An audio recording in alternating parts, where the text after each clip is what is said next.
اے میرے حبیب کی امت، اگر تم اپنے اوپر ظلم کر لو، تم سے کوئی گناہ ہو جائے، کوئی برائی ہو جائے، تو پھر کیا کرو؟ وَلَوْ أَنَّهُمْ إِذْ ظَلَمُوا أَنفُسَهُمْ جَاءُوكَ، تم سے کوئی گناہ ہو جائے تو کیا کرو؟ میں اس آیت مبارکہ کی روشنی میں بات کر رہا ہوں۔ اس آیت مبارکہ میں کیا حکم دیا گیا؟ وَلَوْ أَنَّهُمْ إِذْ ظَلَمُوا، جب تم اپنی جانوں کے ساتھ کوئی ظلم کر لو، کوئی برائی سرزد ہو جائے، تو کیا کرو؟ جاؤکا، پھر میرے حبیب کے دربار میں چلے جاؤ۔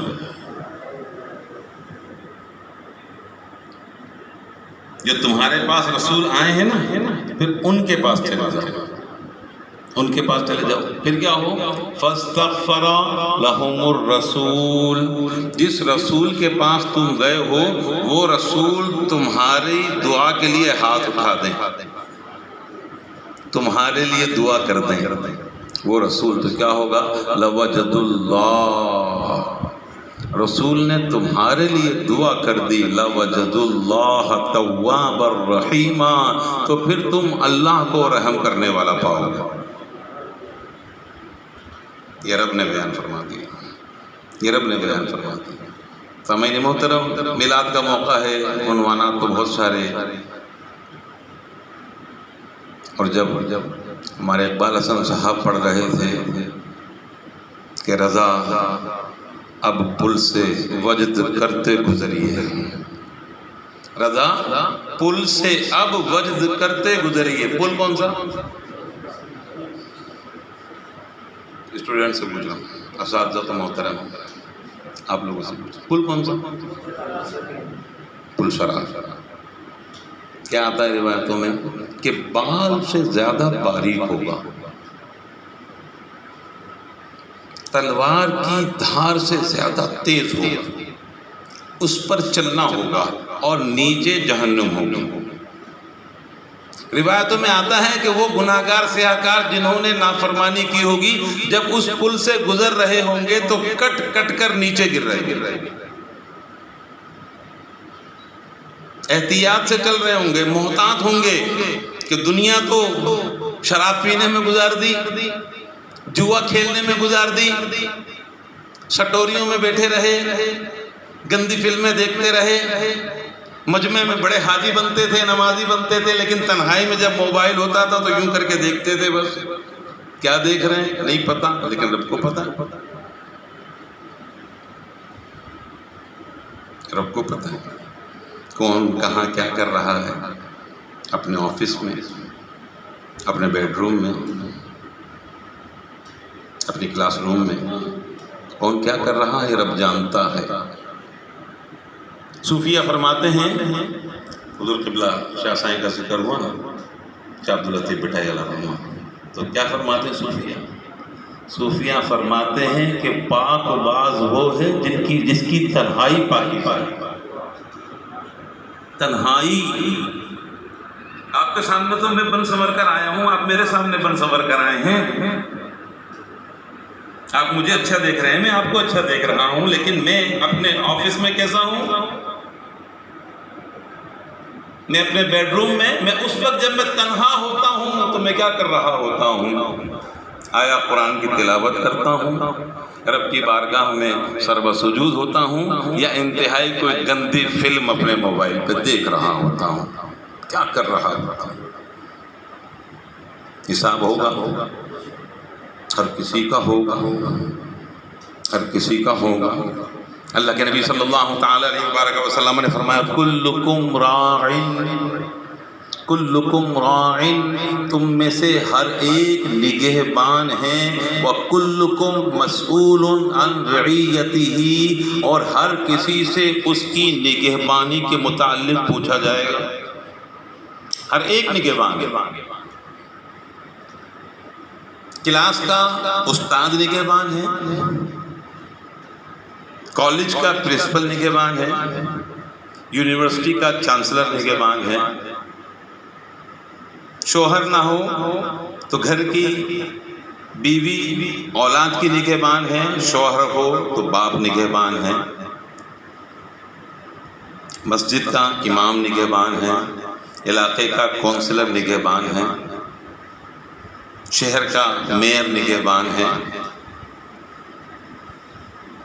ابھی الگ بات ہے کہ جی اختیارات نہیں، الگ میٹر ہے، وہ دوسری چیزیں اختیارات ہو نہ ہو، بہرحال نگہبان ہے۔ ملک کا صدر وزیر اعظم نگہبان ہے۔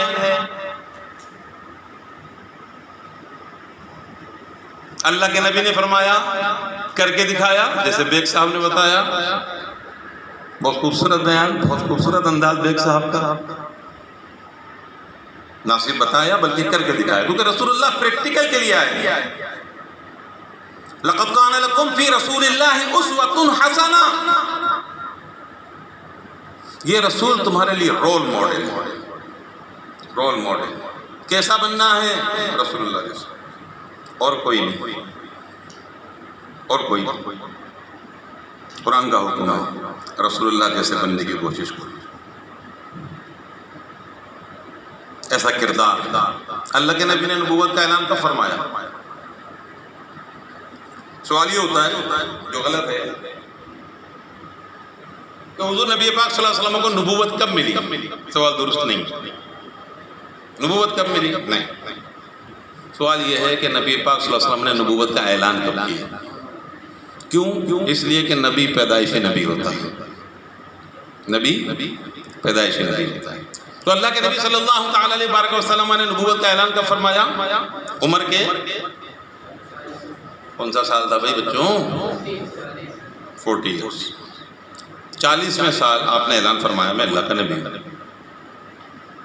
شریعت یہ ہے کہ نبی پیدائشی نبی ہوتا ہے، جب رب چاہتا ہے وہ اعلان کر دیتا ہے۔ حضرت عیسیٰ علیہ السلام نے تو جھولے میں اعلان کر دیا تھا، جھولے میں اعلان کر دیا میں اللہ کا نبی ہوں، ٹھیک ہے نا؟ تفصیلی بات ادھر نہیں جا رہا، حوالے کے طور پہ ایک بات بتائیے آپ کو۔ عمر کے 40ویں حصے میں اعلان فرمایا میں اللہ کا نبی ہوں، اور اس اعلان سے پہلے جب اہل مکہ کو جمع کیا، جتنے قبائل سے جمع ہوئے، فاران کی چوٹی پہ میرے آقا پیارے مصطفیٰ کریم صلی اللہ تعالی علیہ وسلم تشریف لے گئے، سب جمع ہو گئے، پوچھا بتاؤں میں کون ہوں؟ مجھے جانتے ہو میں کون ہوں؟ اہل مکہ نے کہا انت محمد ابن عبداللہ، ہم جانتے ہیں آپ کو، آپ کو جانتے ہیں، آپ محمد ابن عبداللہ کے بیٹے ہیں، نام محمد ہے، جانتے ہیں آپ کو۔ کیسا پایا؟ جتنے مکہ میں رہنے والے ہیں سب نے کہا آپ کو سچ بولنے والا پایا، آپ سچ بولتے ہیں۔ اور حال یہ ہے کہ اگر ہمیں ضرورت کے لیے کہیں جانا پڑے تو اپنی قیمتی سے قیمتی چیز اپنی ماں کے پاس، باپ کے پاس، بھائی کے پاس نہیں رکھواتے، آپ کے پاس رکھواتے، آپ کے پاس رکھ کر جاتے ہیں۔ کیوں؟ کیونکہ ایس سیم ریٹرن ہو جائے گی، بالکل اسی طرح واپس ہو جائے گی، جیسے آپ کو دے کے جائیں گے ایسے ہمیں مل جائے گی۔ یہ 40 سال یہ کردار اللہ کے نبی نے دیا، 40 سال یہ کردار دیا، اور پھر اہل مکہ سے کہا کہ شہادت دو اللہ ایک ہے، میں محمد اللہ کا رسول ہوں۔ یہ ہمیں ایک پروسیس مل گیا، طریقہ کار مل گیا کہ اسلام کی تبلیغ، اسلام کی تربیت، اسلام کا پیغام آگے پہنچانے کے لیے ہمیں اپنے کردار کو درست رکھنا ہوگا۔ بینگ اے مسلم، ہمیں اپنے آپ کو ایک اچھی پرسنالٹی کے طور پہ سامنے لانا ہوگا، کیونکہ رسول اللہ آئے اسی لیے۔ مکہ کی تاریخ، عرب کی تاریخ آپ نے پڑھی ہے، اس خطے میں جو جہالت تھی نبی پاک صلی اللہ علیہ وسلم کی تشریف آوری سے پہلے آپ نے پڑھا کیسا اندھیرا، جہالت۔ اگر خاندان میں کوئی دوسری برادری کا، قبیلے کا ایک فرد قتل کر دے تو اس قبیلے کے جب تک 10 افراد قتل نہ کر دیں سکون نہیں ملتا، اور انہوں نے 10 مار دی تو پھر دوسرے قبیلے نے کتنے مارنے؟ 100 مارنے۔ نسل در نسل، نسل در نسل یہ دشمنی چل رہی ہے، سینکڑوں ہزاروں جانیں اس میں ضائع ہو گئی، جہالت کا دور۔ اور تمدن، تہذیب، کلچر، ذہنی سطح، ذہنی پسماندگی کیا ہے؟ مورخین لکھتے ہیں کہ اگر کوئی حرم مکہ میں بیت اللہ کے صحن میں بیت اللہ کے طواف کے لیے کوئی برہنہ آ جائے، برہنہ کپڑے اتار کے ننگا ہو کے کوئی آ جائے، اس کو بولتے یہ بہت بڑا عبادت گزار ہے. یہ مینٹل لیول تھا ان کا. ایسے عالم میں، ایسی قوم میں، ایسے قبیلوں میں رحمت والے آقا تشریف لاتے ہیں اور اعلان کیا فرماتے ہیں؟ بعثت لأتمم مکارم الاخلاق. اے میرے لوگوں، میں تمہیں اخلاقیات کی بلندی پر پہنچانے کے لیے آیا ہوں، تمہیں سپیریئر بنانے کے لیے آیا ہوں، سپیریئر بنانے کے لیے. اور منصور صاحب کہہ رہے تھے نا کہ ابو بکر آئے تو صدیق اکبر بن گئے، عمر آئے تو فاروق اعظم بن گئے، 26 لاکھ مربع میل کا حاکم. ایک موقع پر ایک جگہ سے گزرے، اپنی سواری سے اترے، مسلمان کے خلیفہ تھے اس وقت، سواری سے اترے اور رونے لگے وہاں بیٹھ کر. جو ساتھ والے تھے انہوں نے کہا امیر المومنین یا عمر فاروق اعظم رضی اللہ عنہ کیوں رو رہے ہیں، کیا بات ہے؟ اور حضرت عمر فرما رہے ہیں کہ آج لاکھوں مربع میل پر اسلام کا پھریرا لہرا رہا ہے، میرا ایک آرڈر ہوتا ہے، شرق تا غرب وہ حکم نافذ ہو جاتا ہے، کوئی پر نہیں مار سکتا. سیم وہ چیز چلتی ہے جو مدینے سے رقہ روانہ ہوتا ہے، جو نوٹیفیکیشن مدینے سے نکلتا ہے وہ بصرہ تک، ایران تک، فارس تک، روم تک جاتا ہے، اور سیم نوٹیفیکیشن اس پر امپلیمنٹیشن ہوتا ہے. لیکن ایک وقت وہ تھا جب عمر کے پاس 10 اونٹ اس کا باپ خطاب دیتا اور عمر ایک اونٹ کو دھکا دیتا تو دوسرا اونٹ بھاگ جاتا. میں 10 کے 10 اکٹھے نہیں کر پاتا تھا، کچھ اونٹ ادھر چلے جاتے، کچھ اونٹ ادھر چلے جاتے. عمر کے پاس اتنی صلاحیت نہیں تھی کہ 10 اونٹ اکٹھے لے کے جا سکے. آج 26 لاکھ مربع میل پر اسلام کے ماننے والوں کو ایک ڈائریکشن پر لے کر جا رہا ہے عمر. کس کی گائیڈ لائن؟ گائیڈ لائن کس کی؟ رسول اللہ جڑو رہبر. اللہ اکبر.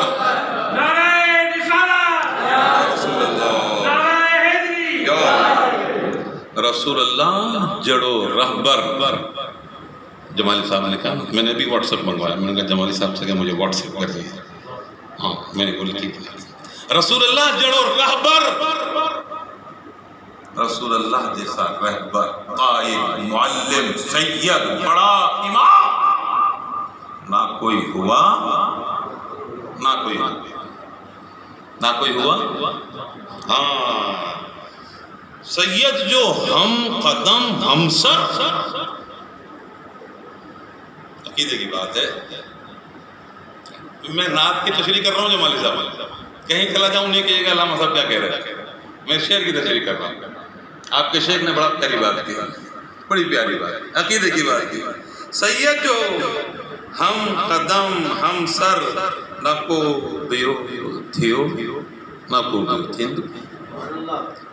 سید جو ہم قدم ہم سر، ہم سر مینس ایکولنس، ہم قدم مینس برابر چلنے والے، ساتھ ساتھ چلنے والے. نہ کوئی تھا نہ کوئی. رسول اللہ کے ساتھ کوئی چلے. صحابہ کرام علیہم رضوان اجمعین روئے زمین کی سب سے مقدس جماعت نبیوں کے بعد، سب سے مقدس جماعت. کوئی ولی، کوئی غوث، کوئی قطب، کوئی ابدال صحابہ کی قدم کی دھول تک نہیں پہنچ سکتا، نہیں پہنچ سکتا، کیونکہ وہ جماعت وہ ہے جنہوں نے رسول اللہ کو خود دیکھا ہے. سبحان اللہ، سبحان اللہ. ہاں رسول اللہ کو دیکھا ہے، رسول اللہ کے ساتھ بیٹھے ہیں. یہ ہم اسٹیج پر بیٹھے ہیں، یہ کالج کا حال، یہ اسٹیج رسول اللہ صلی اللہ علیہ وسلم کا ممبر جہاں آپ خطبہ ارشاد فرماتے، اور اس کے ساتھ وہ چبوترا تھوڑا سا زمین سے اٹھا ہوا صفہ، فرسٹ اسلامک یونیورسٹی صفہ کا وہ چبوترا. میرے آقا تشریف فرما ہوتے، جس طرح میرے بچوں آپ بیٹھے ہو، آپ کے استاد آپ کو پڑھاتے ہیں. اب سوچو وہ منظر کیا ہوگا. رسول اللہ پڑھاتے ہوں، عبد الرحمن ابن عوف موجود ہوں. رسول اللہ پڑھاتے ہوں، ابو ہریرہ موجود ہوں. رسول اللہ پڑھاتے ہوں خالد بن ولید موجود ہوں، رسول اللہ پڑھاتے ہیں ابو بکر و عمر و عثمان و علی موجود ہوں، اور رسول اللہ پڑھاتے ہوں اور حسن و حسین چلتے ہوئے آ رہے ہوں۔ راوی نے بیان کیا ایک موقع ایسا کہ اللہ کے نبی منبر پہ موجود ہیں، خطبہ ہے، خطبہ ارشاد فرما رہے ہیں۔ حالانکہ حکم یہ ہے کہ خطبے کے وقت سکوت اختیار کیا جائے، خاموشی، سکوت، ایون یہ کہ آیت درود بھی آئے تو دل میں درود شریف پڑھیں خطبے کے وقت، یہ حکم ہے۔ ادب سے سنیں، ہم کیا کرتے ہیں؟ ہم تو مسجد میں داخل خطبے کے وقت ہوتے ہیں، امام صاحب نے خطبہ شروع کیا، الحمدللہ الذی جعل یوم الجمعۃ سید الایام، اللہ کی تعریفیں کہ جس نے جمعے کا دن دیا، جو دنوں کا سردار ہے، ہمارے نبیوں کے سردار، ہمارا دن جمعہ دنوں کا سردار، ہاں دن بھی ایسا ملا جو دنوں کا سردار۔ ابھی امام صاحب نے خطبہ شروع کیا اور ہمارے گھر میں جیسے خطبہ شروع ہو گیا، چلو اب بھاگو، ٹوپی کہاں ہے میری، وہ کہاں، سلیپر کون سے پہننے تھے آج میں نے، یہ کہاں، وہ لے کے اندھا دھند مسجد میں داخل ہوئے، چپل ڈھونڈنے کی جگہ ڈھونڈنا ہے پہلے تو رکھنے کے لیے، کہاں رکھے ہیں، پہلے تو وہ دیکھ رہے ہیں، اور پھر اس کے بعد جب مسجد میں داخل ہوئے تو لوگوں کو پھیلانتے ہوئے، صفوں کو چیرتے ہوئے، بے ادبی ہے۔ اللہ کے نبی نے منع فرمایا کہ مسجد میں آنے کے بعد لوگوں کی گردنیں پھلانگنا یہ جہنم میں لے جانے کا عمل ہے، نہیں گردنیں پھلانگنا۔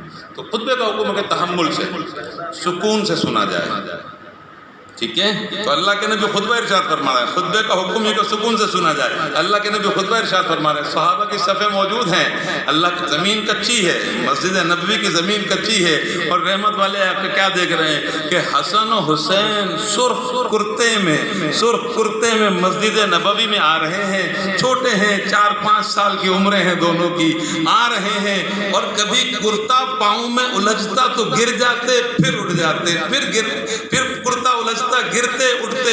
رسول اللہ نے جب یہ دیکھا تو خطبہ روکا، ممبر سے اترے، حسنین کو لیا، واپس آئے، ممبر پر تشریف فرما ہوئے، اپنے سامنے حسن و حسین کو بٹھایا اور پھر خطبہ ارشاد فرمایا۔ کیا سمجھے؟ مطلب یہ کہ دین وہ ہے جو رسول اللہ کر جائے، دین وہ ہے جو رسول اللہ کر جائیں اور کہہ جائیں، سید جو ہم قدم ہم سر، برابری کی کوشش نہ کرنا۔